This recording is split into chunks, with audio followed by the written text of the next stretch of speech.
Okay, we're going to go ahead and get started.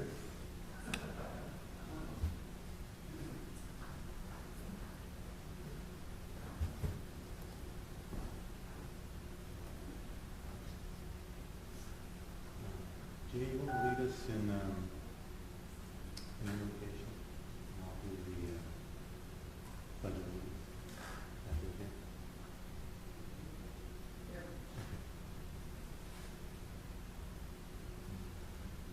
Our Heavenly Father, we come before Thee at this time with thankfulness and honor.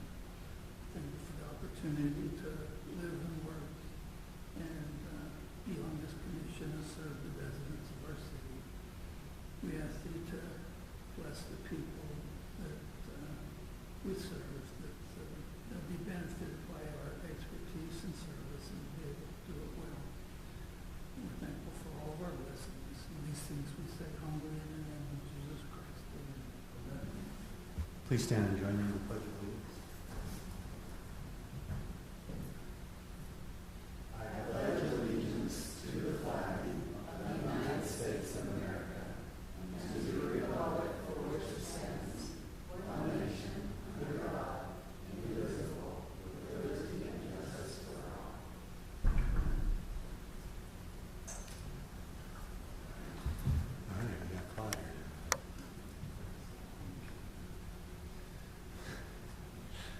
Okay, item number 1, swearing in of new planning commissioners.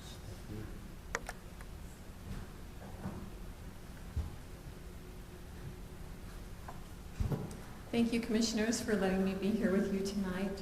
We're going to swear in, issue the oath of office to Chris Dayton for us tonight. My name is Stephanie Cottle. I'm the Highland City Recorder. So, Chris, do you mind standing? And if you will raise your right hand and repeat after me. I state your name. Do solemnly swear that I will support, obey, and defend the Constitution of the United States and the Constitution of the State of Utah, and that I will discharge the duties of my office in the Highland City Planning Commission with fidelity. Thank you. Thank you. Stephanie. Welcome, Chris. Chris, can you take just a couple minutes and just tell us where you live and a little bit of your background? Absolutely.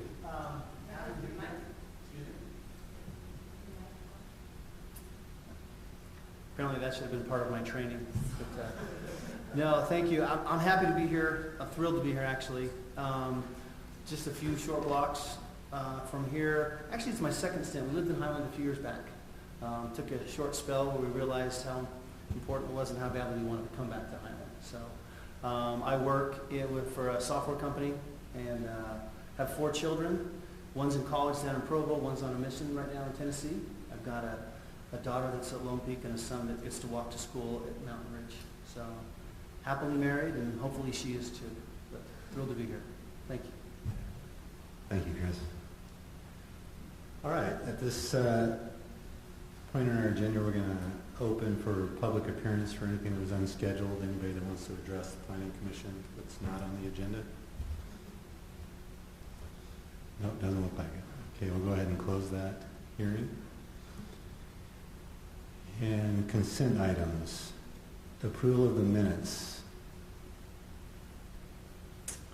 for July 26, 2022. I'd like to make a motion to approve the minutes. July 26th? 26th. We have a second? I second the motion. All those in favor? Yes. Yes. All right, item number 4, site plan architectural review. Thank you, Chairman Abbott and the rest of the planning commissioners. Okay, so this is for a site plan. It's called Highland Grove Plaza. Vicinity map, you can kind of tell we're right here in this building in the city offices, and then it is right across the street on the east side of, oh my goodness, Town Center Parkway East is what it's called. A little bit of background, the lot is actually in a recorded subdivision in the Highland Town Center Business Park amended Plat C. It's kind of long, and it's lot number 7, and so the boundary lines and width of frontage is all established. It's already recorded. In the general plan land use map, it's designated as mixed use, and then for the existing zoning, it's in the town center overlay designated as the flex use zone. And so everything in the development code, we have town center overlay, and there's a table that has about like 5 or 6 different uses. Flex use is meant to be a mixed use that allows for high density residential and various commercial uses. And so this proposed use is an attorney's office. It's a 2-story attorney's office, and so it fits in the table of uses for flex use. This is the proposed site plan. Like I said, okay, so just to preface some things, a couple of things have changed from the report that was sent out on Thursday, and so I'll call those things out specifically as we go on. A couple of the stipulations have changed based on those updated plans. So just making you aware. They have, well, the building, basically, if you remember the landscape plan that's in the report, it has the building on the very east side of the building. We had them change the entire site to meet requirements of the development code and the Highland City commercial design standards that require all parking or majority of parking in the town center to all be interior when it comes to sites. So we don't want parking fronting our main corridors in the town center. And in the Highland City commercial design guidelines, it says that all the buildings have to be as close to the right-of-way as possible. And so that's why you see this just being a couple feet away from the property line, because they were trying to meet that code requirement. You'll see also the main access to the road is from Town Center Parkway East or 5400 West. And we do have it proposed as a shared drive in the development code under the Town Center overlay. It goes through specifically like drive accesses off of these specific roads. It's very specific in that there has to be 200 feet between drive accesses off of these roads. And we have an access, I'll go back to the vicinity map real quick. We have an access right here in Highland Vista, and then we on the city property have an access right here. It was impossible for them to meet that 200-foot minimum requirement between drive accesses, and so we tried to come up with the best way possible to meet this code requirement. And something in that section of development code says that for accesses, they should be shared along property lines between sites. And so that's why we have this 30-foot wide shared access. The location of it is intended to meet directly with our access right here into the parking lot. So that's right, you see right here, there's 15 feet on their property and then 15 on the city property that would be used for our future site whenever we develop. But that access will be built, and we'll end up having to do kind of a shared access easement to be recorded on our property as well as theirs to make sure that this is all, well, is established as a shared access. As far as the parking in the report, you saw that there was a stipulation for the reduction where they would have to do a parking analysis, like a professional parking analysis to justify the reduction of the proposed parking, because in the code it says as long as they provide significant evidence, this could be considered as a reduction, and so that's what we were requiring. They actually ended up reducing the size of the building so they could keep the 23 parking stalls. So this plan that you see right here is updated, and they meet with the 23 minimum parking stalls, and they have it reduced to 6,484 square feet to meet the 3.5 minimum per 1,000 square feet of the building. That's just reiterating what I already said. I did remove the stipulation you'll see on the proposed motion later in these slides, that I removed it from what was in the report because they addressed the parking issue.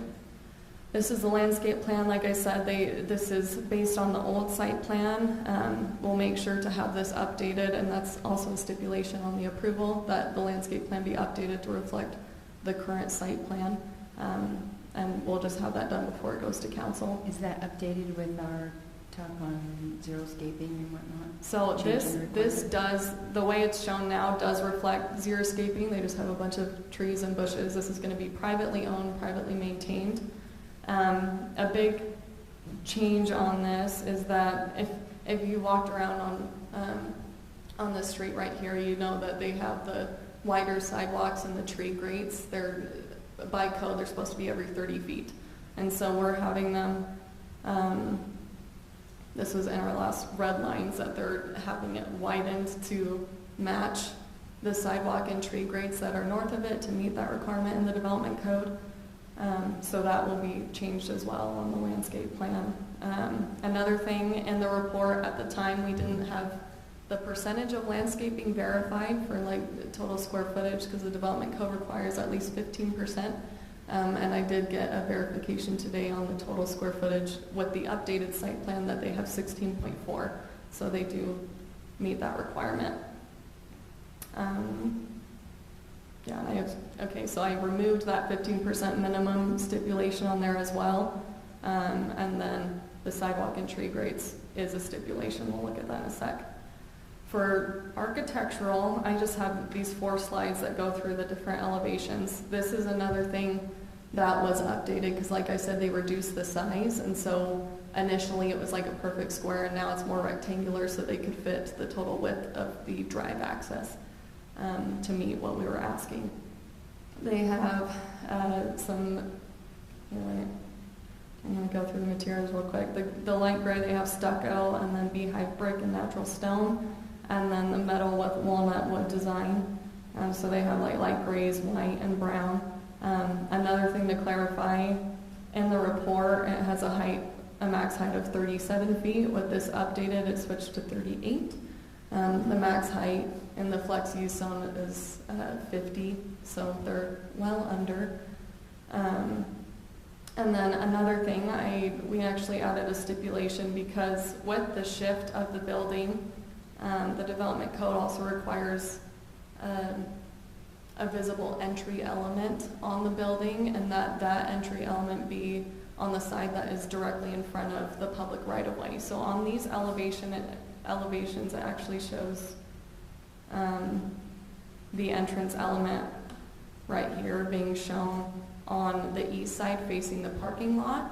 And so we've added a stipulation, and we've made them aware that we're having them switch it to the other side for the side that's facing the public right-of-way to appear as the main entrance. We're switching it to the west side facing the city offices, so it's directly in front of the sidewalk, because that's the whole town center feel. That's what it's supposed to feel like, to make it more of a pedestrian-friendly area, to have the buildings facing the sidewalk and make it feel like you can walk right in, is the intent. So just as clarification, I see the projection, the entry projection on the elevations, but I don't see it On the site plan. on what you said was updated. I don't see that projection sticking out towards. I noticed that as Looking at it. well for it, because obviously the portico element won't be able to project into city right-of-way, and so if anything, it's just going to end up shifting the building a couple feet for that to come out, if that makes sense. Layout. Well, as far as actual layout or site plan, I mean, typically they won't have like specific architectural elements showing the outline of the building. Structural footprint. Like, where is it going? Right in front of those two So doors? right now, based on the elevations, they have it right here. And sorry, do you see where my mouse is? Where that lot They is? have it right here. They don't have it reflected on this site plan. They just have it on the elevations. Yes. Do you mind coming up to the mic, John, if you're going to speak? Just for the recording. Thank you. What we did that in Pleasant Grove, as the building is just finishing up in corner of North County Boulevard. They had the same stipulation.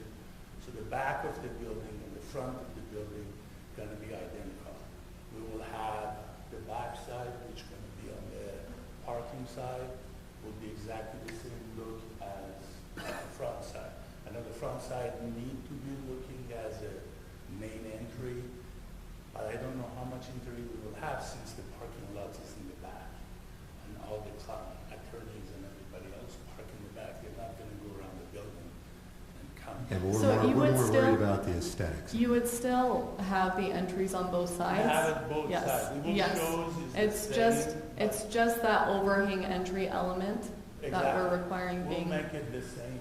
It's gonna look the same, but everybody obviously, all the people who will occupy the building, they will be using the back. If the pedestrian come out the front, then they can use the front, but mostly the back will be used. Right. The back and the front gonna look like the same.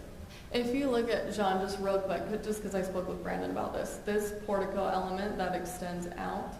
We will have the same on the front as well, if that's the city requirement. So we were just, okay, so you're saying you want to have it on both sides? If you want us to have it, we will do it to satisfy the Yeah. city. So the city's request would just have it be on the sidewalk side rather than the parking lot side. Does that Well- make sense? Because I think the building looks better if you do it on both sides. You on both sides? Just my. I think she's just saying the requirement would be the one. The one on the If you want front to put the side, one on but the, We will that's do it great. eventually on the both side to make the building look good and all the clients for the law office when they arrive.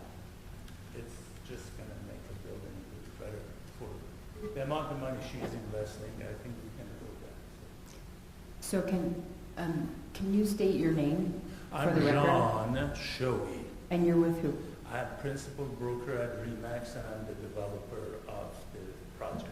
Wonderful. And then when you're doing this, will that shift the building back at all to allow that to happen, so it's not That's- on the sidewalk? That's beyond my expertise. I cannot answer Okay. that, but we have an engineer and architect we work with. They will satisfy the code, whatever the code requirement would be. And they're working directly with Kelly, so I think they've been working hard to meet the requirement. And the two main floor unit, the whole building not gonna be a law office. The upper floor will be designated for the law office, which would be about 3,000. And these are gonna be all condominium. So will all have their own tax IDs. And two main floors will be for sale.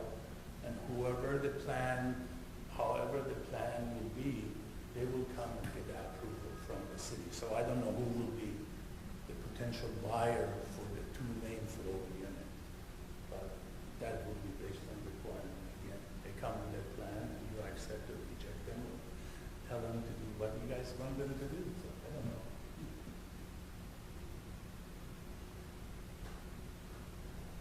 Any other questions for me? Sorry to interrupt you. And we'll just clarify, the code requirement for this says, additional access side and rear shall be permitted if the front access has been architecturally addressed, giving the appearance of a main entrance along the pedestrian sidewalk. So that's the standard.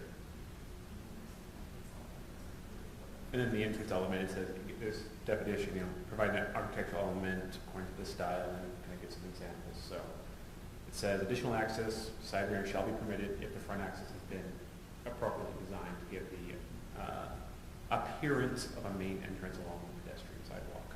Is that satisfactory?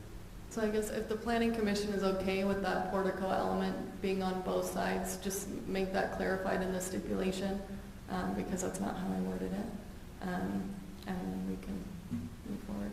So is it unreasonable to have what we're approving look like what we're approving? Like, shouldn't we have the right landscape plan, the right elevation, the right site plan, instead of stipulating that this is going to be added and this is going to be pushed? I mean, is that unreasonable to ask for that? Or should we just move forward and say we're going to add this? It's add not that? unreasonable. As far as the architectural plan, y'all are the approval body, and so I do think it's very necessary that you have what you're approving. As far as like landscape plan and site plan, the site plan is accurate as far as like It's missing. overall layout outside of, yeah, that portico entry isn't reflected on it, but I also think it wasn't decided yet where it would be. So are we ahead of that? Um, Should we have paused before we brought it here to get it all? If the planning commission thinks it's appropriate to. What do you guys think? Well, What are your thoughts, Jay? so I concur with that. I was writing it down. So we need an updated now site plan, an updated architectural plan, an updated planting plan, and the original plan submitted that we've been studying show that ingress and egress to be totally on this property.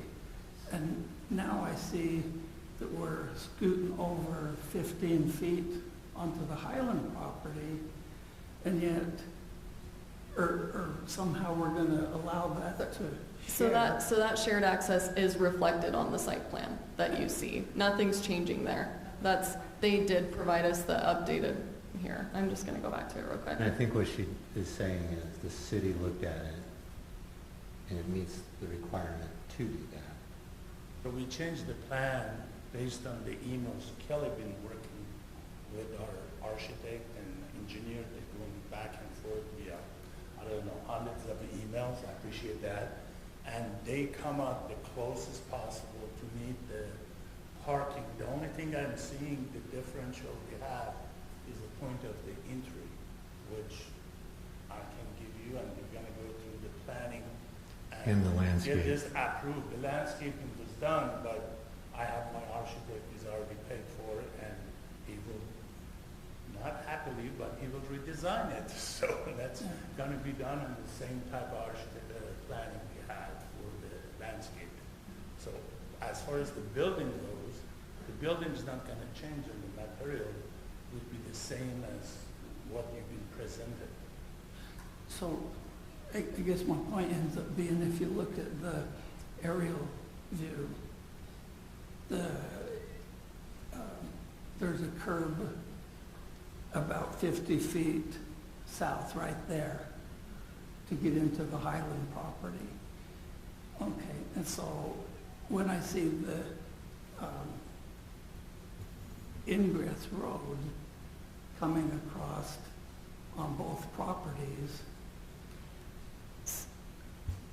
Sorry, okay, to clarify. So us agreeing to do the shared access road that's 30 feet wide would be us eliminating that northern access that we have on that property. So we have the southern one that's over by 10700, and then we would have this shared access that would go to both of our sites right here.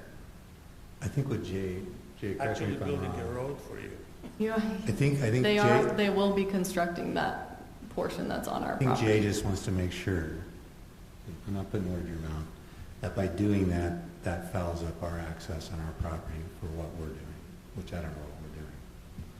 and Like, I know you're know eliminating the either. one, but does that mess up our, what we're doing? It shouldn't, as far as, because we've spoken with the city engineer with this as well, and if anything, it would benefit us to have this be a nice T intersection where it lines up with the access to our city offices, and it would match the width as well. Okay, that's good to So, know. And are they paying to put the full width in up front? yes. We get that Okay, money? so I just wanted to make sure, as I've been driving around checking all these roads specifically for this, that as people parking on the roadway, and the ingresses and egresses, even to see trailers hooked on SUVs parked in the roadway where they shouldn't be. You know, that stuff's spreading, and we're putting more residents and businesses in, that we're not doing something that somebody comes back and say, well, okay, why aren't all the businesses being treated equal? I want to make sure that whatever we're doing fits exactly within our plans and the needs for Highland, and then being a good neighbors on top of that. And I'm wondering if some of that parking is due to construction, people parking trailers and SUVs and things in that area where they're still finishing up the development. No, No, no, not that. I That's know for a resident. fact Okay. that's not. Okay.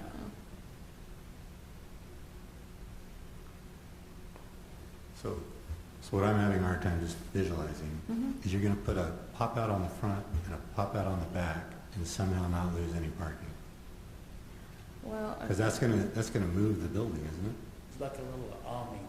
It's, Well, I know, but it's still they have about, I mean, this looks like about an 8 feet of sidewalk on this side for them to have that portico entry come out. I'm like, they may have to, yes, it looks like they'll have to shift it maybe 2 or 3 feet. I don't know how. okay, I'm looking at the portico. It's Uh-huh. pretty deep. Are you saying you're gonna narrow it up? How wide is that? Those are what? 4 foot, 8 feet?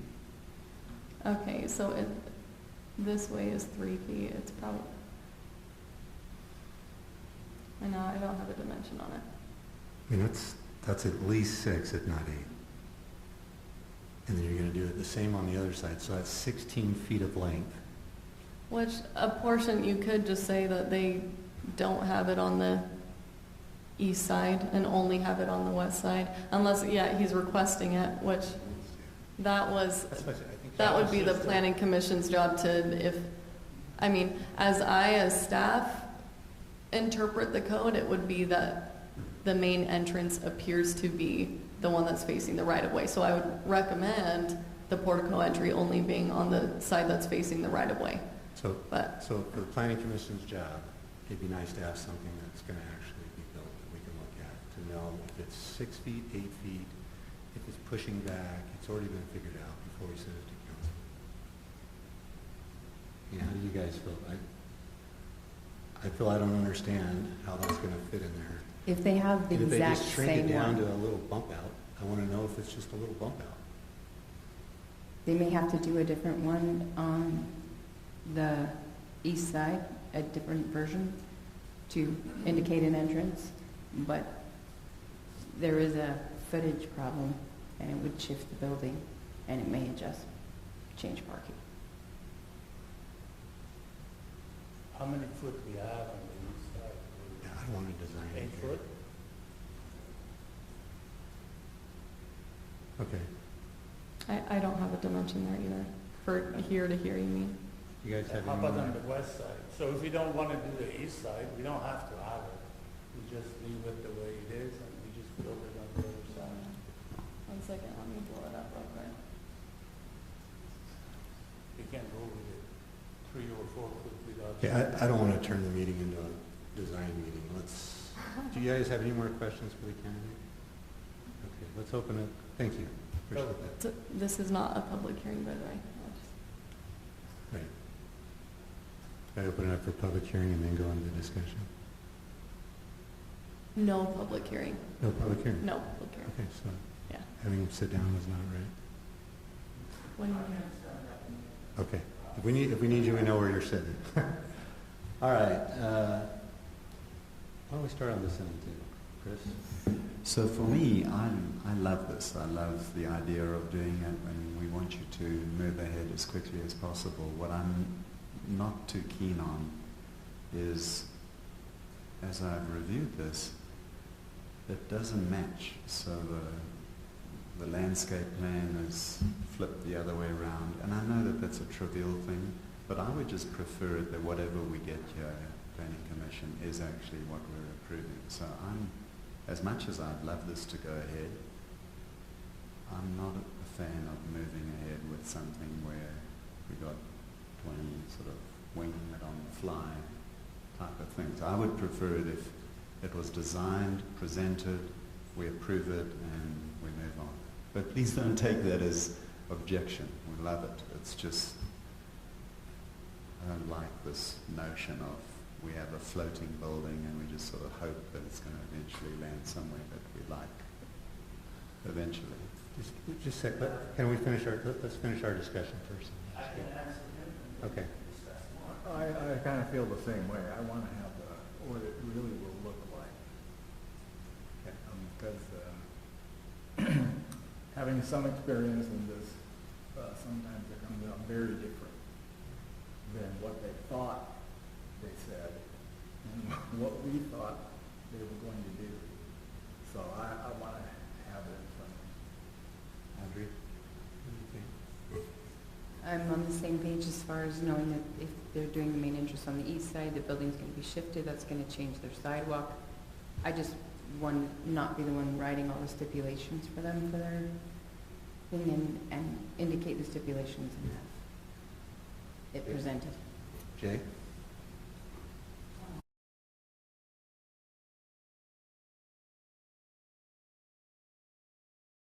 Nice to actually see, you know, the correct version. I'm not so concerned about the porticos of the entrance.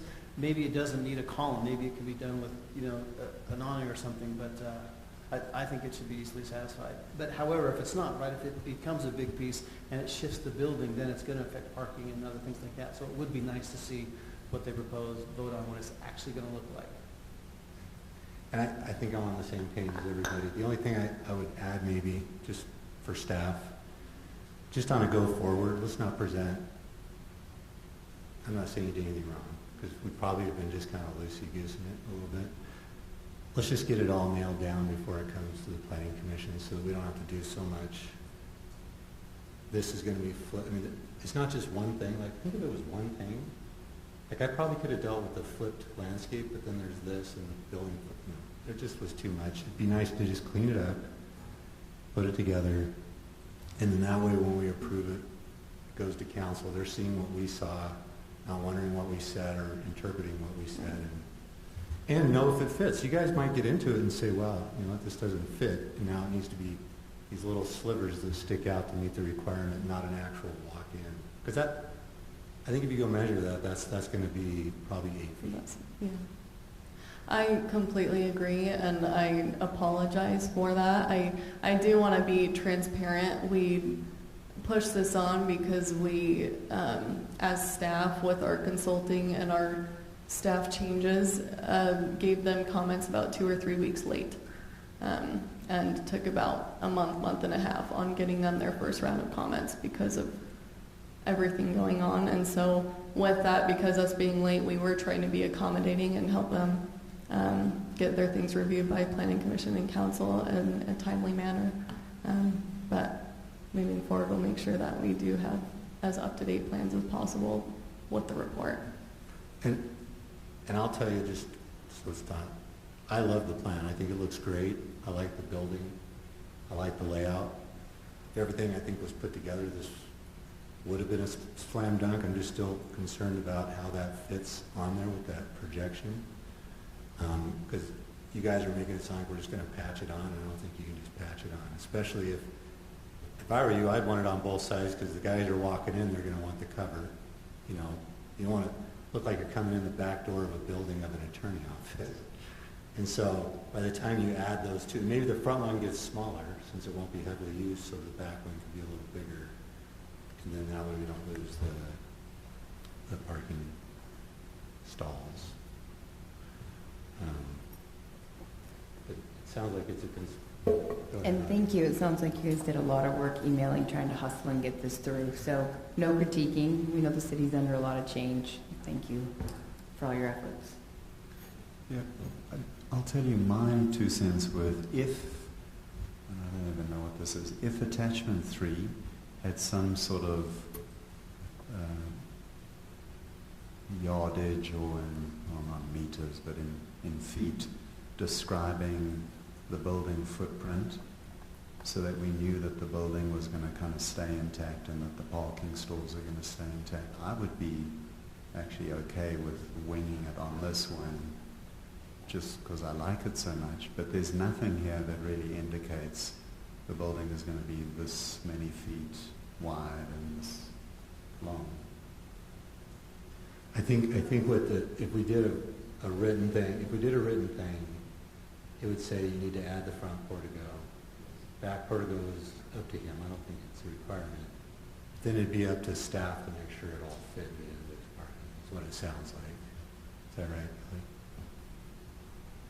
Like, and then if it doesn't work, I guess it's back to the drawing board and bring it back to the Yeah, city. just to clarify, they do on this site plan have, and like I said, this is the updated one, as in on this updated one, they also did provide these dimensions right here and then showing the overall square footage of the footprint. But Like I said, this wasn't the one that was in your staff report. This is just the one that we got emailed today. So, Okay, did you want to say, go ahead and come back up? Thank you. You don't want to say my name again. What we're trying to do, like as Kelly mentioned, we've been waiting and we're hoping to break the ground, and we're still not in the city council yet. We're working, and we want to get sure you gentlemen, you be satisfied with what we're doing. Otherwise, I wouldn't, this is what I do for a living. I don't want to put my name in something and not be proper and be the building across from the city hall. It's just not the way we do things. You can, I don't see the project done, and all of those, I have great relationship with all the cities in the entire county. And that's why I do about 1 or 2 projects a year. So we get sure we work closely with the planners, with the planning commission, with the city. We want to get sure we're friendly, so I can come back and when you and the other gentleman see me and say, okay, that guy brought another problem, forget about him. I don't want to be a problem guy. I want to be a solution person and bring you the good plans and eventually bring some. And we're not going to to the approve city. anything that's not. So that's what, so if we can approve it and the city, and Kelly can work directly to get what we need to do at the frontage and the landscaping, and once they approve it, and if they can't work together, then we come back in front of you. Otherwise, I'd really like to keep the September, so hopefully we can break the ground in January or February. Otherwise, we're looking at next March, April, so that's the problem we have. So, and the price of everything is, as you may know, It's coming down in construction. I don't know about Trust the me. cost of Trust me, goods. it's coming down. Cost of the labor going down, but not cost of the good. Lumber's down in the 500s, it was up in the 800s, it's all coming down. Yeah, so anyway, so that's what we're hoping for, and I understand that we had a few changes in the last minute. That's why we don't have a landscaping plan, and because it's changed. But for them, they can provide that, and what probably would be easy to satisfy and bring the plan exactly as the city requirements are. Okay, thank you. Any other comments, Jake? Go ahead. Yeah. So there is, as I reviewed it, a golden light at the end of the tunnel, and it's not a train. So, yeah. Anyway, as I reviewed the planting plan, there's a lot of semi-arid plants that can thrive on very little moisture that they're putting in. A couple of the key plants, and I think this is fair because we've discussed building colors, and the planting plan is one of the plans. A couple of the plants, as they redo it for this configuration, in most cities, there's 2 that have pretty much been banned, and I think it would be an easy fix for landscape architects when they flip-flop that around. But I give you high marks for choosing a lot of the plant materials that have been chosen for this, and I think it will do good. And also use less water that we're looking at, so kudos. Good idea.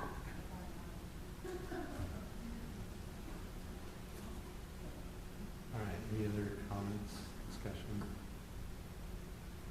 So just for clarity, what are the things that we find objectionable about this? It's the lack of location, square footage? Is that the issue? It's just not, it doesn't all match up. Yeah. But being specific about it, so the Big entry. portico entrance thing needs to be resolved. And is that about it? And then just having the landscaping plan reflecting the site plan is the other thing you wanted to. Yeah, and that Make sure part, it was like I addressed. said, if that was the Yeah. only thing, that'd be fine. The only part that really sticks with me is that 16 feet. because that's what we're really approving. And once we, this council, once we approve it, if I'm right, council doesn't trump it, really live it. So once we approve this is approved. And so, since we're the final approving body of architecture, you kind of want to, I want to see it, unless he agrees to put that big of a porch on the front and make it work. I guess I'm fine with that, because I can see that right here, the front porch. But if it's going to get reduced, the part that's facing the street, I'd like to know how much it's reduced, what it's going to look like. But if he's saying he's just going to leave that portico on there and make it fit, I would be comfortable moving forward if it's going to be built just like it shows here. And if he wants to add one on the other side, if he can make it fit, I would, since it's not a requirement, I would be fine with that, saying he could do that. But if he wants to move forward today, for me, I would want that portico built the way it's shown here on the plan. Okay, so to that point, though, Jerry, how far does it poke out? I can't see anything that says that that's. Well, it's 2 pretty easy, feet, it's pretty 4 easy feet, to 8 scale feet. if you get one of those windows. I mean, that window's at least 4 feet, that's an 8 foot. See what I'm saying? Yeah, sure. I Those mean, are I at least can 4 feet. guesstimate. I'd say scaled, because there's a scale right here, 180 foot. Sorry. As long as he built it the way it's drawn there, I can move forward today. If he wants to change it, I think it should come back. I just want to clarify, sorry, the elevations that we're reviewing are these ones, as in we had the updated elevation sent, so that like window entry that is shown in the report is slightly different from what is in front of us right now. Blow it up so we can see it. So, Kelly, could you just clarify that? So it's just like a little umbrella poking out? It's a glass dome. No, she's showing something different. Oh, Watch this. sorry, wrong page. Give me a sec. See there? That's the. Do you see this right here? There's nothing on It's the. sticking out. Mhm. So That the this new is a one there? little, Yes. it looks like it's a little smaller than that window entry that's shown in the report. I told you before, I don't have a dimension on it, so I don't know how far it sticks Is out. that the new one? This is the new one. So is that not Um, enclosed in glass, or what is that? It doesn't show it as glass, no. It's just a covering, like a portico entry that comes out as almost like an awning type thing where it's not an enclosure that comes out, it's just a covering. And that meets the architectural requirement. You have the west view of that? Yes. Right there. So, yeah, Westview, you just have this element, but they show it, the only way you can see it coming out is right here because this is on the west side, and then it appears almost the exact same, where is the east? I'm so sorry. The east, where it's the same size, but obviously on one side, here being the east side, it comes out. Does that make sense? So are there little 4x4 posts that are holding the corners up, it look like? On the west, it looks like it's these two. Yeah, it looks like there's posts when you look at the south elevation. And I'm not opposing that as long as it doesn't encroach on the sidewalk, Yeah, definitely. right? But if you look at just the west elevation, it looks just like there's no posts. So I'm just curious if there are or aren't. There are. Yeah, they definitely are. Okay, so this is facing the parking lot. So That facing the city building or the sidewalk, there isn't the little. that is correct. And so Okay. that's what the stipulation was for, was take it off that side and put it on the side facing the sidewalk to meet that section of development code for the entry. That's right. Okay, so thank you for explaining that. So that really doesn't change the It the wouldn't building change footprint. this It's just footprint. really like a veranda thing poking out. Correct. And if you're a pedestrian, you're going to smack into one of those poles. So if they can modify it and make it shorter and smaller, Where's- so that that's you have the glass. You same could just say. sidewalk space.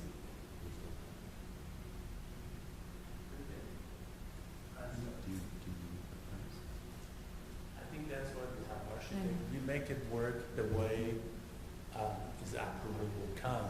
If he, to get sure we not have to move, if we have to eliminate that, make it a smaller, we will. If we need to move those posts because they encroach to the sidewalk, we move them. The engineer and architect find a way to make it work. I don't know how, but I trust them. That's what they get paid for to do. So they will do their job. So I don't have a problem with the landscape plans. I know that will be shifted and changed, and the plans have been approved, and I mean, they're within what we had agreed upon. It really, if they can just shrink their awning and make it work on the west side, I don't have a problem with that. I just would have a problem if they have to keep that same design element like it is. If that's in stipulation, I'm fine going ahead.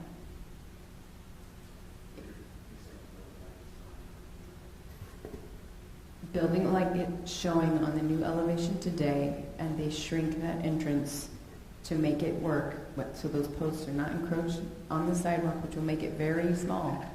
But it's more decorative than useful because people will be using the east side. So you're saying, because with these elevations as proposed, okay, I'm gonna pull over the site plan real quick. The elevations show that portico entry coming out on this side facing the parking lot.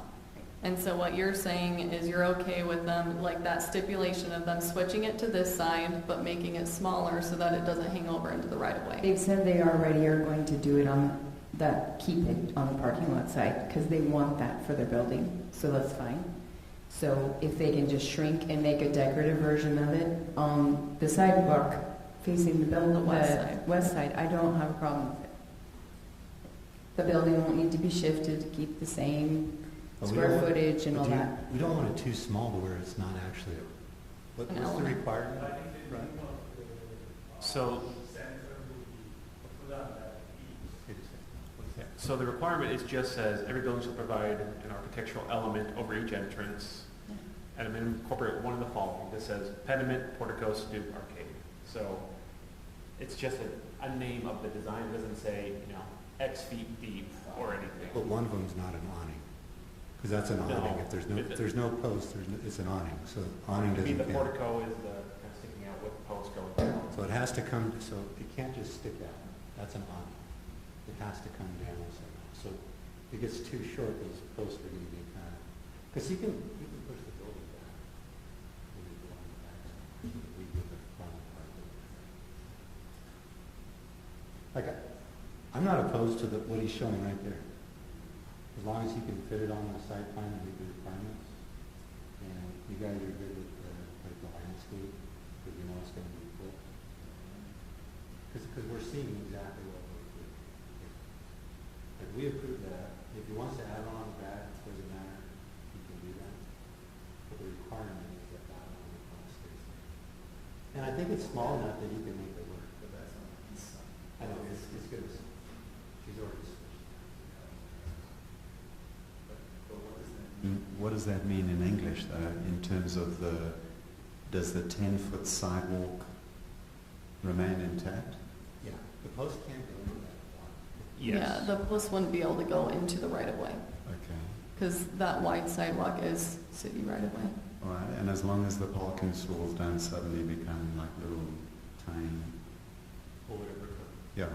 They would still have to meet minimum sizes and the minimum number of parking stalls. I'd be okay with that. Okay, do I have a motion? Somebody want to try to put that into words? Okay, I do. Okay, now what? There are What? the two motions, so there's I one was for, wrong. like Commissioner Abbott said, that there's the first motion for architecture where the planning commission is the approval body, and then there's a second one where you're the recommending body for the site plan, and so we'd have those two separate motions. Okay, And this is how I have it worded now on this slide. This is with the stipulation of the portico entrance switching to the west side facing the right of way. with the new elevation. So that's where I have bolded the date of August 22nd, because that's when we had this updated elevation, or when we received it. So let me try to clarify. The architectural one, when we approve it, that's final. That's us. right? Yes. When we make some stipulations about the site plan and the landscape, council can still make adjustments, and it could get adjusted by the time it gets to them, right? That is It's correct. not cut in Yeah. stone. Correct. So You any, understand? if there's We can- any, We can move the site plan forward with some recommendations to council, but what we approve on the architectural, that's it, we're the final say on that. So if you guys want to move to approve it the way drawn with the portico moved to the other side, we can do that tonight. I mean, how he fits it is up to him. It fit the other way, I know it'll fit this way, he just might not get the extra one he wants, but that's again, it meets our requirement. So I think it's a good looking building. I think it'll go great in there. All right, so first we're gonna make a motion, let's do the architectural one since that, So oh, go ahead, Jay. we're just talking the plan for the building, The building right now first. okay, not the landscape plans? That'll be the next motion, Okay, okay. with recommendations that council can adjust. But the architectural one that we're gonna do first, whatever we say, that's pulled down. Okay, and are we recommending also for this road, the shared road that's on the plans? When we do the site plan approval, if we move it forward, we would be, well, you could say no, but we'll vote on agreeing to that to move forward. Okay, so the road and stuff will be upcoming, we're just talking the plans for. We're just talking about the building right now. Okay, okay. So I need a motion for, and keep in mind, can you put up the new picture? Not the one that's in our, yeah. So if we want to make a motion to approve this as is with the portico on the west side, we can do that. Unless you guys have other comments.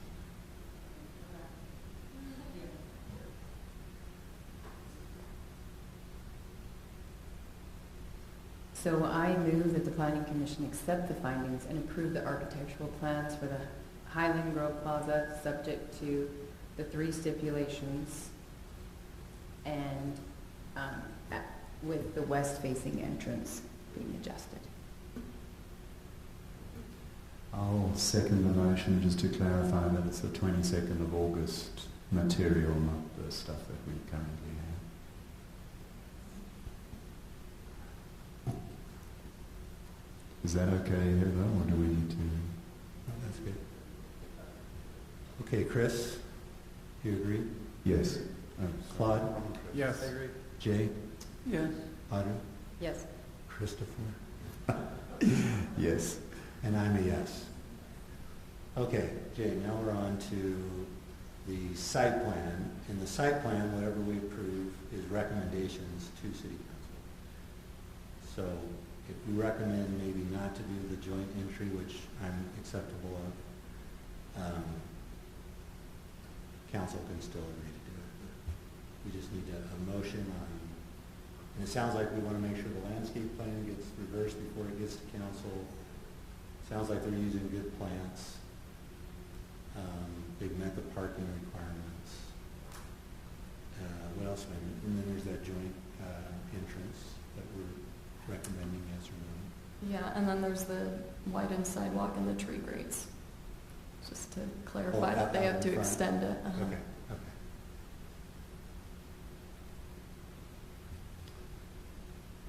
Okay, we'll entertain a motion on the site plan.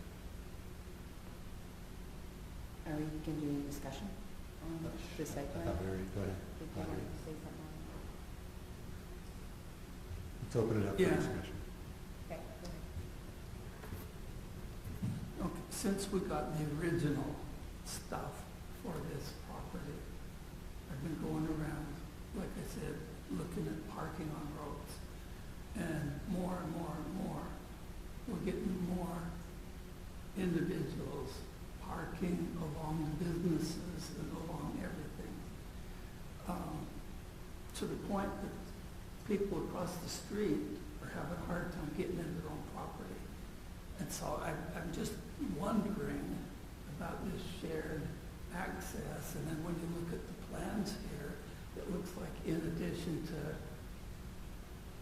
I'll say, giving up 15 feet that we're showing a curb extending out another 15 feet.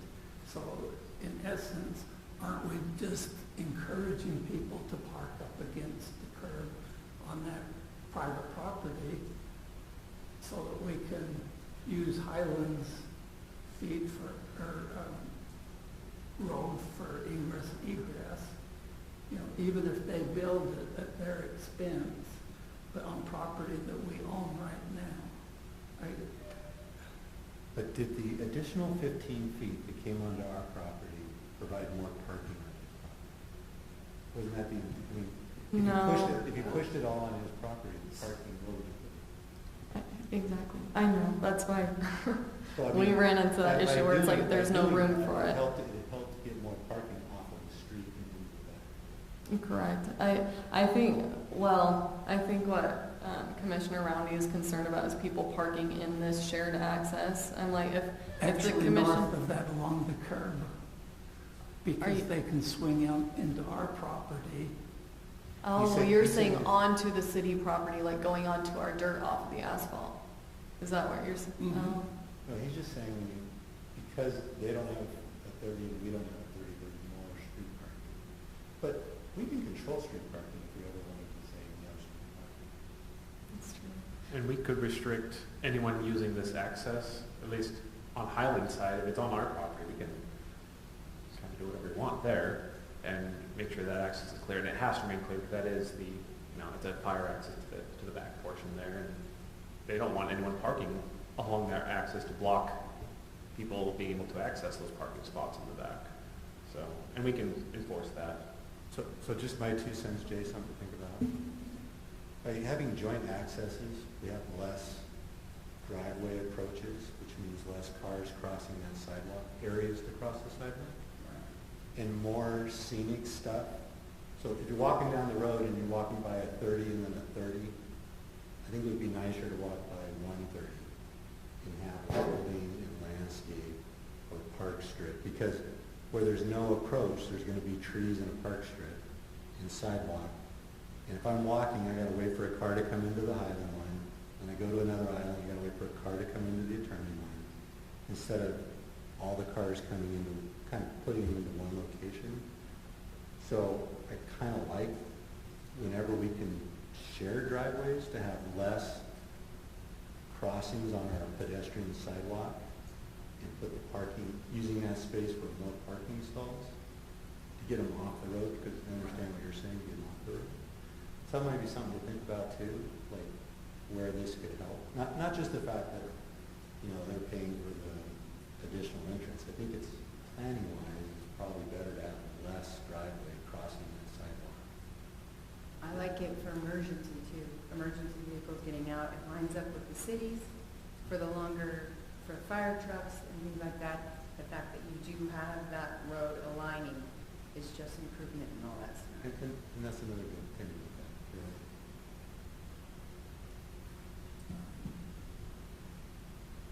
Okay, any more discussion? We have a motion for the site plan and, is it site plan and landscape, or is it all just one thing, site plan? It's just one thing. I move that the Planning Commission accept the findings and recommend approval of the site plan for the Highland Grove Plaza office building, subject to the full stipulations recommended by staff, specifically the 23rd of August presentation. I second. Okay, we'll go ahead and vote. Chris? Yes. Claude? Yes. Jay? Audrey? Kristen? Yes. And I'm a yes. Thanks for hanging in with us there. Nice little meandering we took in that conversation. Well, we understand that. Thank you. So thanks for letting us know that there was mistakes, and it's a little easier to try to work when it's. I apologize about that. Like I said, it's just all been really fun to try to put this all together, so. So maybe this is a good time, because Yeah, here you go. Maybe some of you are not aware that we've had some changes and some staff changes here in Highland. About 3 weeks ago, we let our city administrator go of Nathan Crane. And so with that change, you're seeing some of the staff that's needing to, kind of pick up some extra things. And so we're now going out to go and start hiring a new city administrator here in it should go out in the next day or two to start that hiring process. We just want to let you be aware of that. So if you go to Indeed, they'll have you a candidate in like 2 days. That's what they say. So, and also to be clear, Nathan wasn't just the city administrator, he was also the community development director. So, Yes. So Nathan Crane also serves as our community development director. One thing to be aware, our interim city administrator at this time is Aaron Wells. So we do have,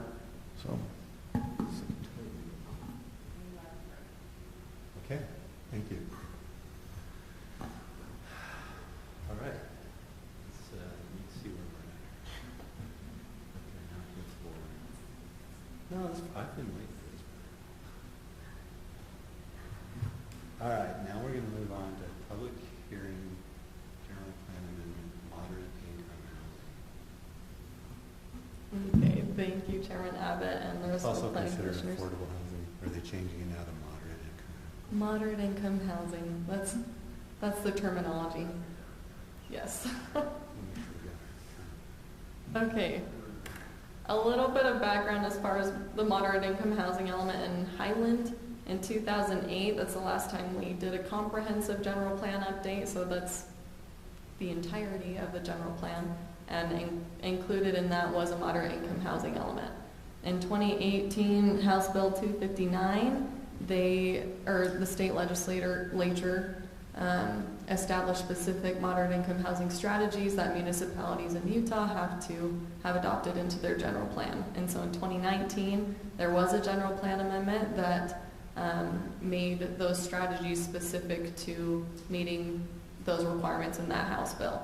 And then just this last year in 2022, there was another House Bill 462 that was passed where they updated some of those strategies and then added that municipalities have to have implementation plans as part of each of those strategies that are adopted in the general plan.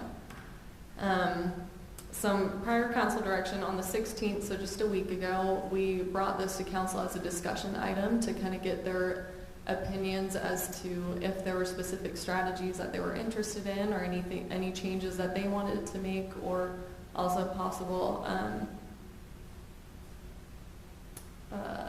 possible opinions on those implementation strategies, so we could move forward to bring it to y'all. During the meeting, the council agreed during their discussion that they did not want to change any of our existing implementation measures, that they wanted to keep it as close to what's existing as possible while still meeting state code. So that's what we've tried to do in this proposed amendment. A little bit more into House Bill 462.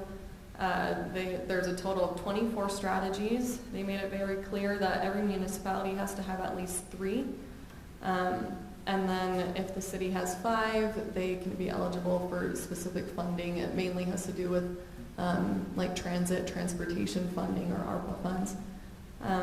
And then for the implementation plan requirement, they've stated that specific benchmarks for each chosen strategy have to be provided, but the intent is for there to still be flexibility just in case the Planning Commission or Council have to change things in the process, that we're not constantly having to do general plan amendments while we're changing things.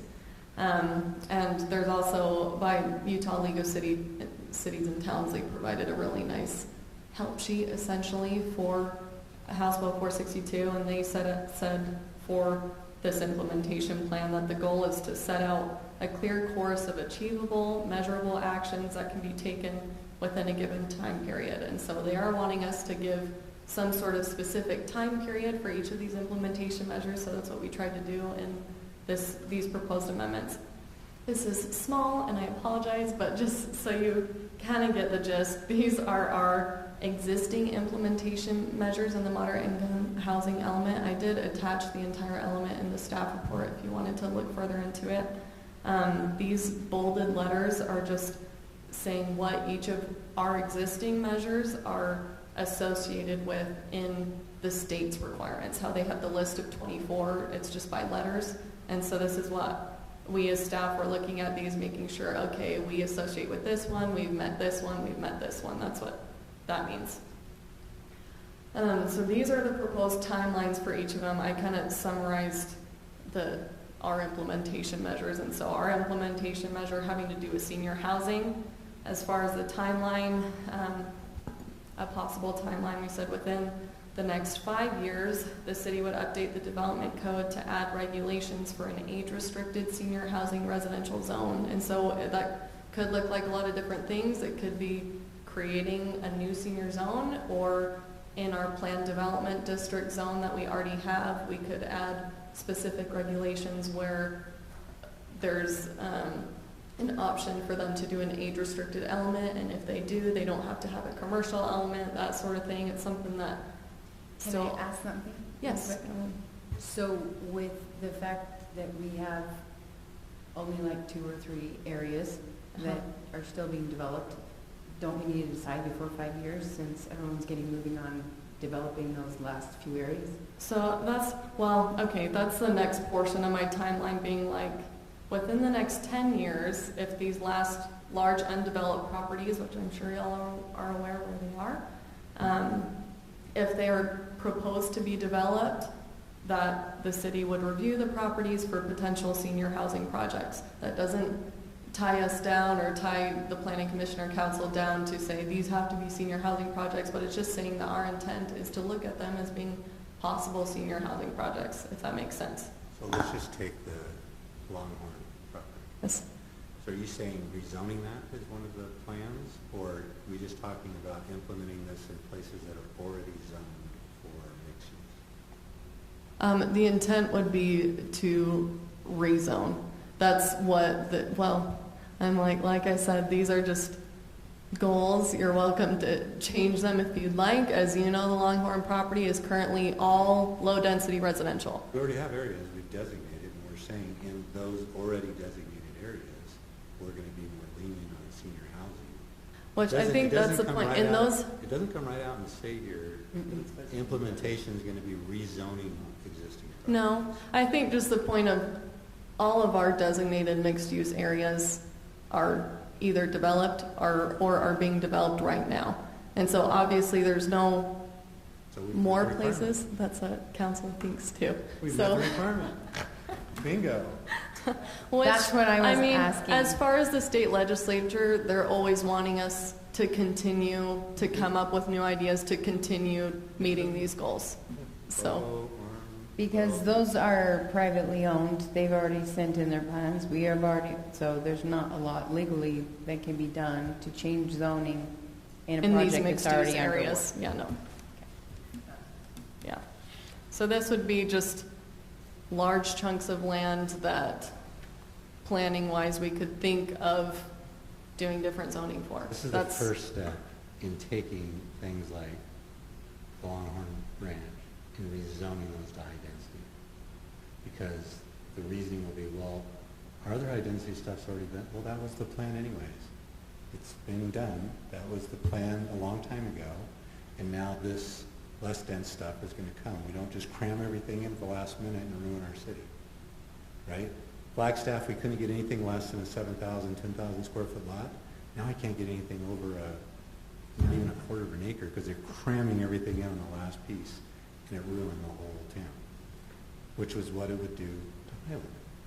Which, I mean, this section of code, obviously, this is just a timeline trying to make more specific goals for policies that we already have in the general plan. And so technically, these are things that we're already supposed to be considering, but we're just trying to put more detail to it And in we're the putting timeline. detail to it to submit it to the state to meet requirements. Yes, we do need to report on these changes, But yes. that's what I'm worried about.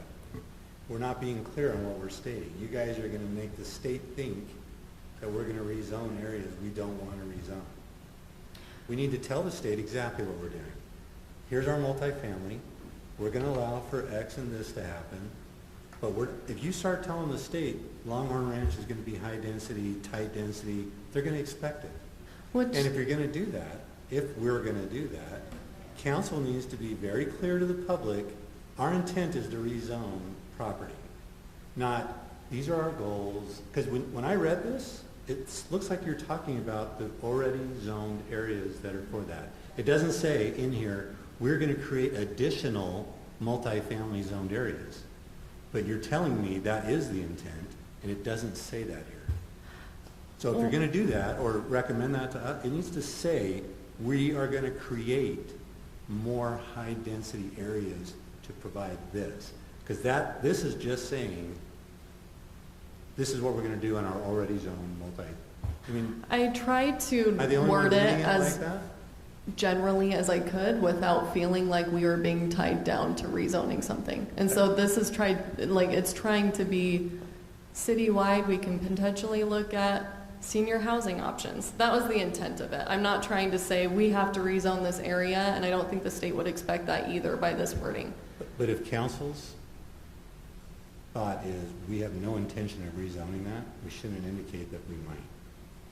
I'm saying Which this, I can't speak for the council. I don't know if that's how the council feels on each of these properties. saying this so that we can go to council and the council says what it needs to say. You're just helping us word it. You're not the one doing it, right? Yeah, you're the recommending just wanna make body. sure that So who's you writing can, this. yes, Okay. this is based on the direction we got from the council, and so this is us trying to meet their direction and still try to meet state requirements by having specific goals and timelines. So So council that's wants it. to rezone those areas. No, so, okay. Okay.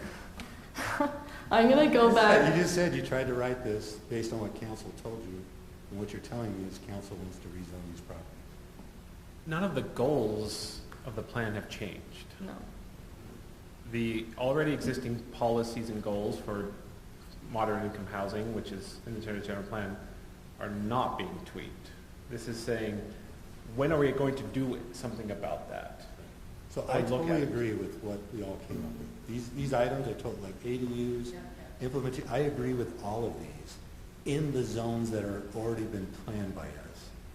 So I don't want to start talking about, I don't want the state to get the impression, we're going to relook at our general plan and start popping this stuff in all the other areas that we have available. Just to clarify, in our implementation measure, like actual implementation measure in the general plan, it says like examine regulations for senior housing projects in the land use code. The issue is we don't have a zoning for senior housing projects. We have SCALA, which is specifically for like assisted living, which is an overlay, but we don't have a senior housing zone. How did Patterson come in here with the senior thing that they presented on?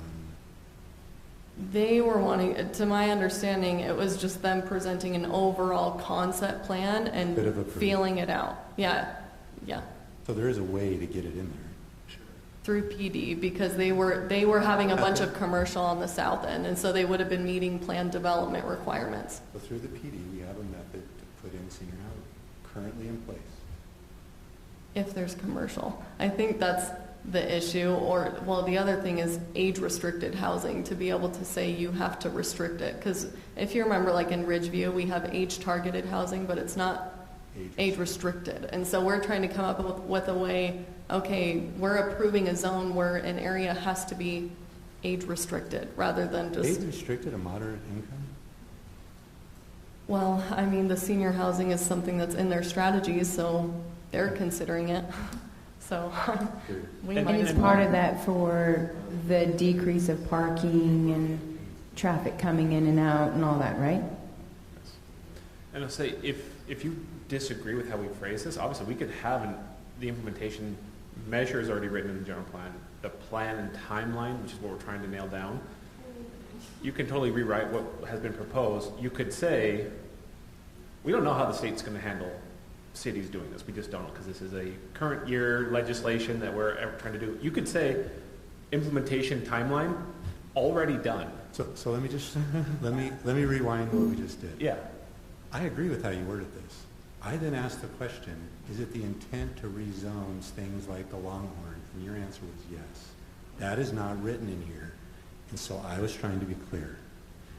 The way you wrote it, totally agree, because you're talking about what we talked about, and we're talking about things that are already zoned for mixed use. But I asked the question, and let's say I'm a state representative and I asked you, are you going to rezone some of your properties? And your answer was yes. Your answer should be, no, this is just for these. Yeah, You told me I yes, which understand. set me off into a whole nother loop. Sorry. This, I think I was I just- agree with how this is written. If Okay. it's just dealing with what's zoned for mixed use right now. May, The way our city plan is laid out right may I make a suggestion? Yes. So this is stream of consciousness. So the first implementation measure, first sentence, fine.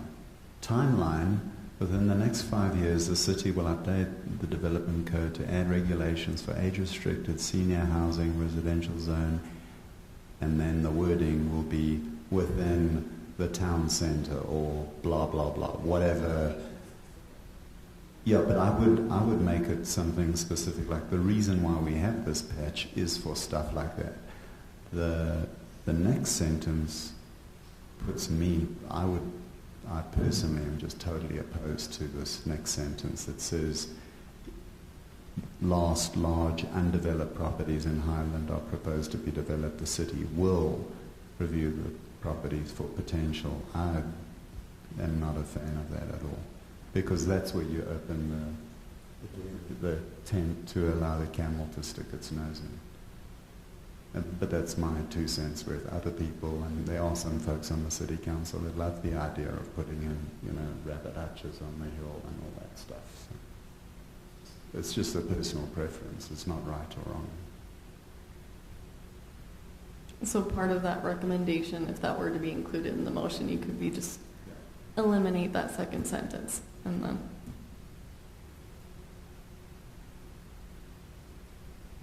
Just one of my thoughts. I think I've read this and the law associated with it 35 times through beginning of this meeting. And bless your heart, after you shed some light on this, I'm looking at it quite differently. And but as you read it, especially the first few times, it's like, we the state, we would kind of like to do this. And then you get further into it, and it's, we're going to do this. And later on, we want it done, and here's when we want it. And then further into it, it's here's the fines and penalties and blah, blah, blah. And, so it changes from partly cloudy to a full-blown lightning storm. And so after I looked at it with a new set of eyes, now all of a sudden, this looks significantly different. Knowing what the council has recommended or talked about versus some of the other things we're paying Highland employees to live here, and we're subsidizing this and this and this. And I find out that's not the case, but that's things that the state threw into their bill, which is pretty doggone goofy, So I appreciate your input into this. Do you mind if I chime in here a little bit? So one of the things, of course, you've noticed that we have requirements the state's requesting. So the council has went and said, these are some of the areas that we see we can look at to meet those requirements. But the second point, and let's be very transparent what we're starting to get pressure on. If we come and say we're looking for senior housing, age-restricted zoning, or areas in a plan, we were going to have developers come in, and Chris, let's just be very transparent. You have a property right by your house. We will have a developer that will come and talk to us about maybe doing an age-restricted zone there. What will that look like? We've had questions. Do we want to, we do not have a zoning for seniors. Is that something as part of the plan? That's going to be a question that's going to have to come about. Do we now bring about a specific zone that's senior housing, and where does that meet? That comes back to your question, Jerry. Are we looking, if we go look at Ridgeview, for instance, if I had to do Ridgeview all over again, we're back 4 years ago, we heard the words senior housing when they came and pitched it. Well, they did it as age targeted. I wish we would have done it as age restricted. Is that over in that area? I think and so some of it is we're going, is that a zone we want in Highland? We have a lot of seniors, those who are starting to get a little older that don't want to be on large lots. Is that an area that we want to entertain? Do we want to entertain this type of zoning? Do we want to look at it, the Longhorn? We've had the Longhorn came in with senior housing when they did their last proposal. I imagine we'll see something again come in if they propose something where there has not been any proposal. But this is part of, first we have to meet the state requirement. But Jerry, you're correct. If we state that we're looking at senior housing, we've kind of given the signal that this is how we're trying to meet this modern income housing aspect. Is we need to be honest and transparent. If it is, maybe it'd be good feedback. Is there good feedback? Is that the area? Are we hitting the right things as the council? Because you're seeing it just like the council is. And if we're saying it's senior housing, do we want to bring about a code? And if we are, we probably state if we're going to do the code where that might be at. Just being transparent. And I'm wondering if we need to bump it up since everyone's developing, like the time frame. I mean, we have a window now because things will be completed. So if we push out a 10-year window, I don't think that's way too far out. We may have to do something sooner than that. So the concern is our seniors, right? Right, Highland seniors. And I've talked about this a lot with ADUs. You know, I own a 2-acre lot. I have a guest house on my property, grandfathered in. My father-in-law lives in it now. My kids have lived in it when they got married, went to college. I mean, it's used a lot.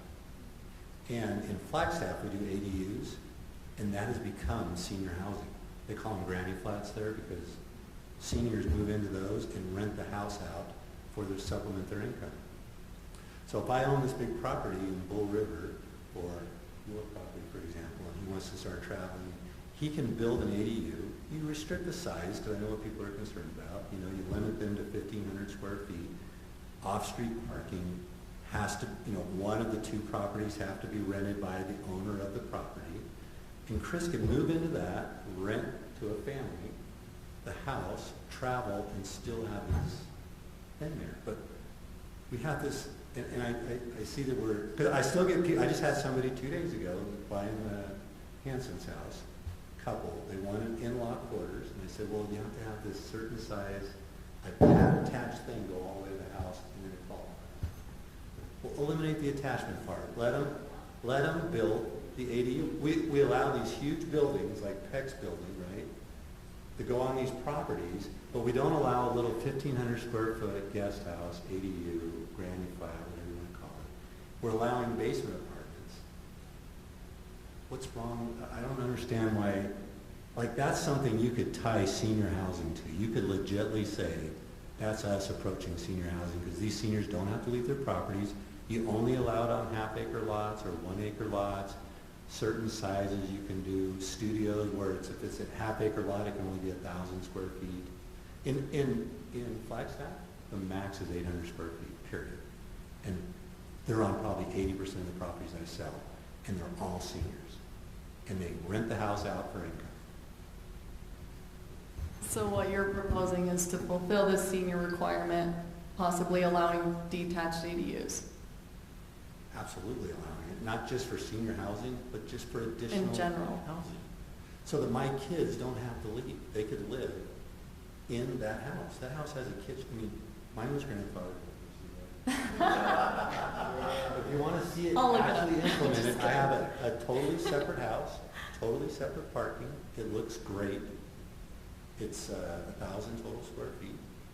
And I've had kids live in it, father-in-law live in it, my parents are going to live in it. Because they're not in your house, they're over there. In the basement, they still walk up the stairs. I don't want to see them. Stay over there.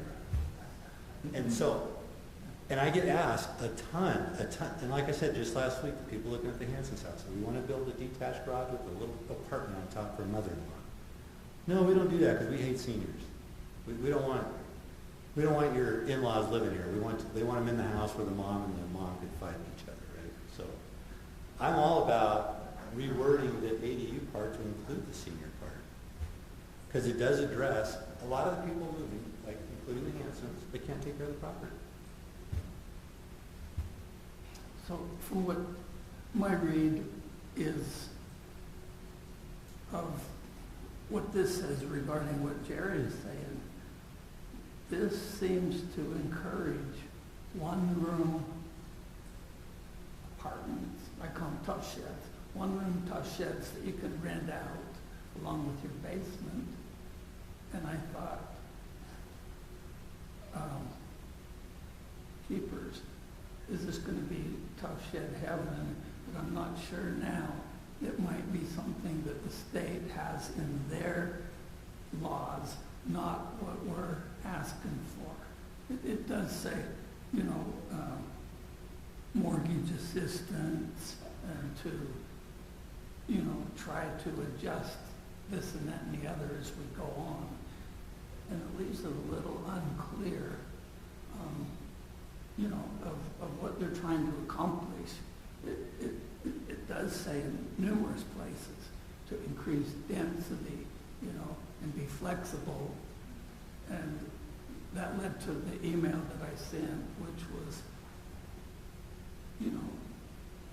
when people moved to Highland, a lot of people, there were cows and there were horses and stuff, and they liked it. And then by necessity with economics, oh jeepers, I moved here because I saw the cows, and now I smell cow poop, I want them shut down. And it gets worse and worse and worse. Yeah, so, I think part of this is, I commend you again for trying to make sense out of this total chaos, and it's no wonder the government's the way it is, reading this stuff. But bless your heart. With the new lights that you put on that, it really did help me. I was just going to say. What are you looking from us here today? To word this differently?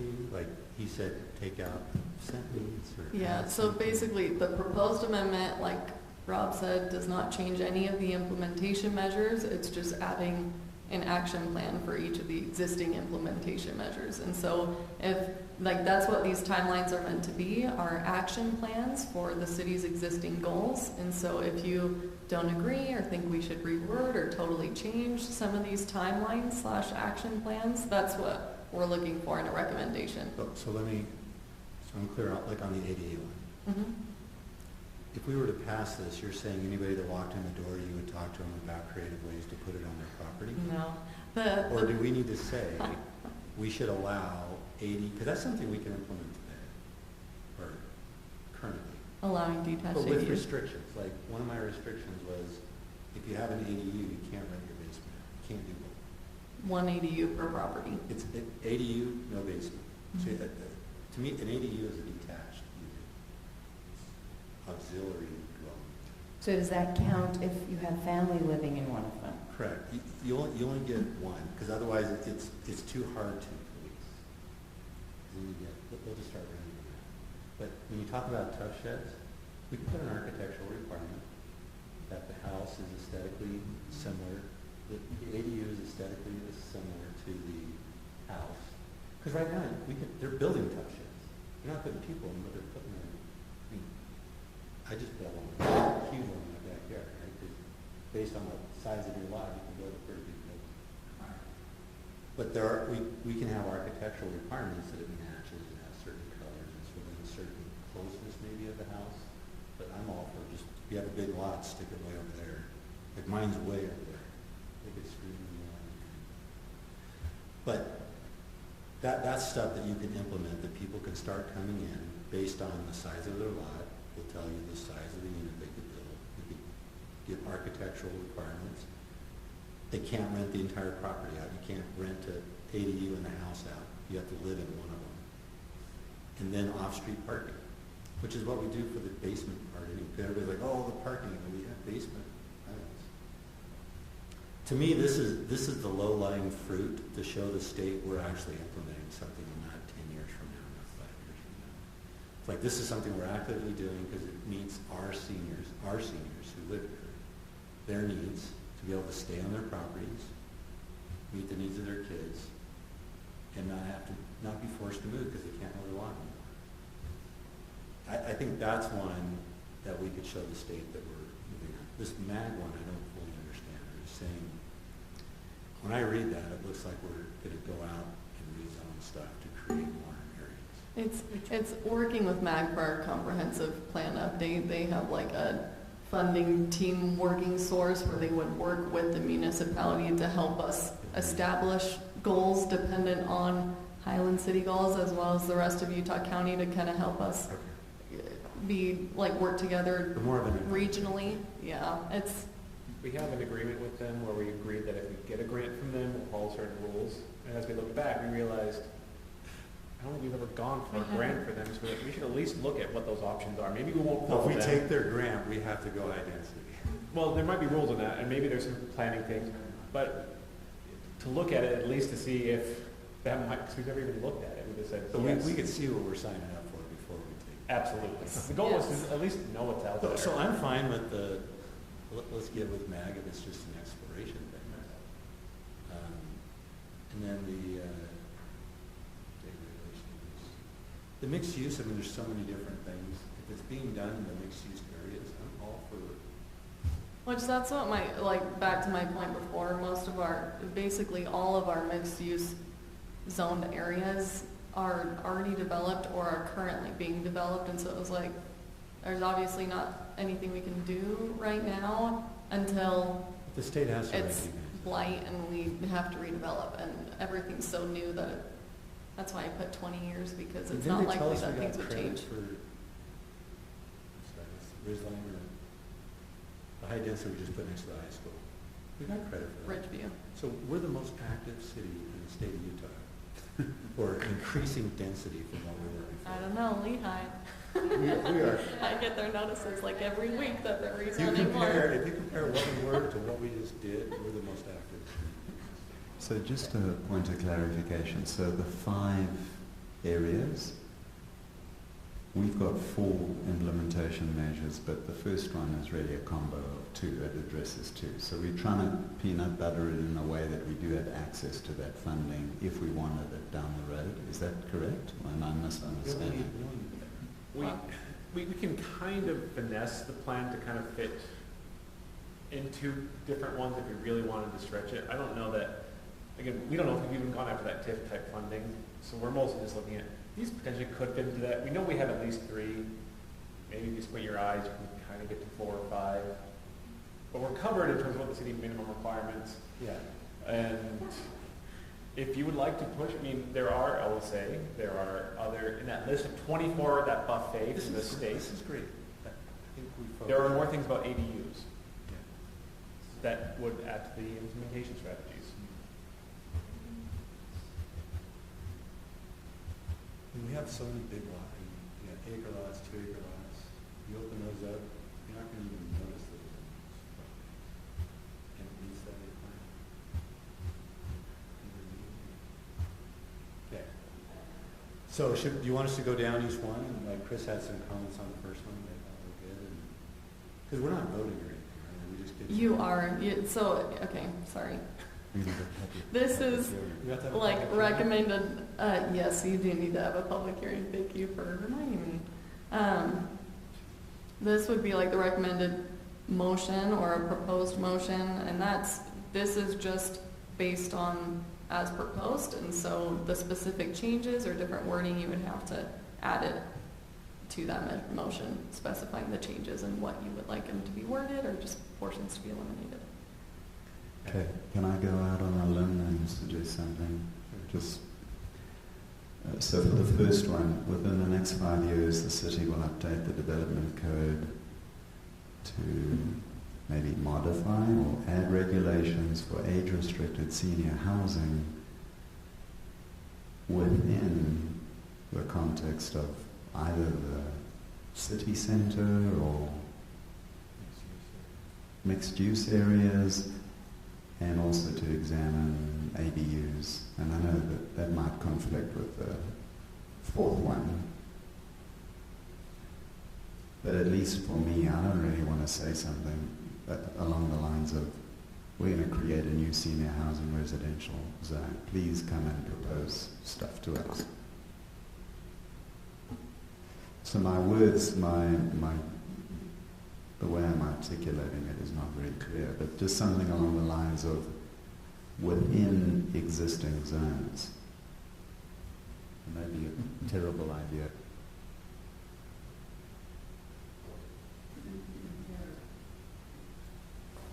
Can you turn on your mic, Jay? Sorry.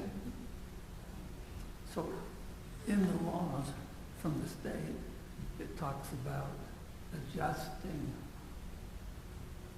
as things go on. And so your 2 acres, given the economics and growth and whatever, maybe there can be some adjustments in zoning to larger properties. The idea was saying here to allow more people.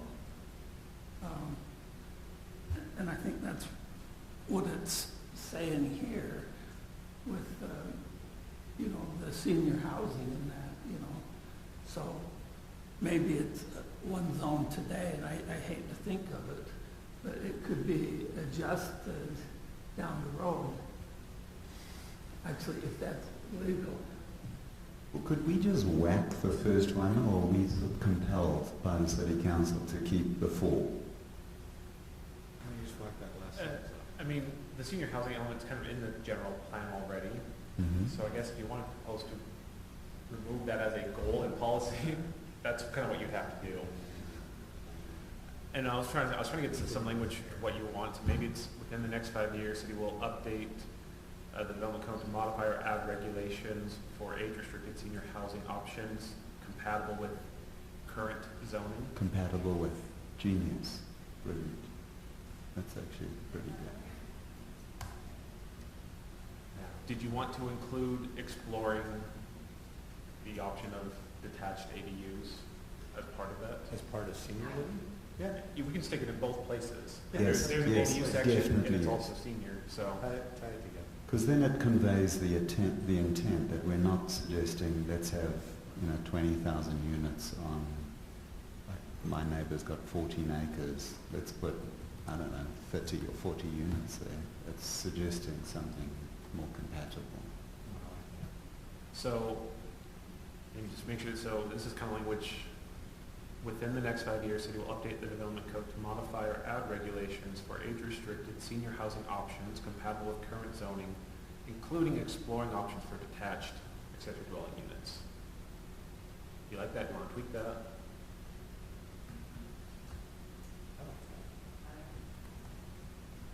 Just a I mean, this is a general plan. It's not supposed to be code ready yet. Right. Okay. How about the second?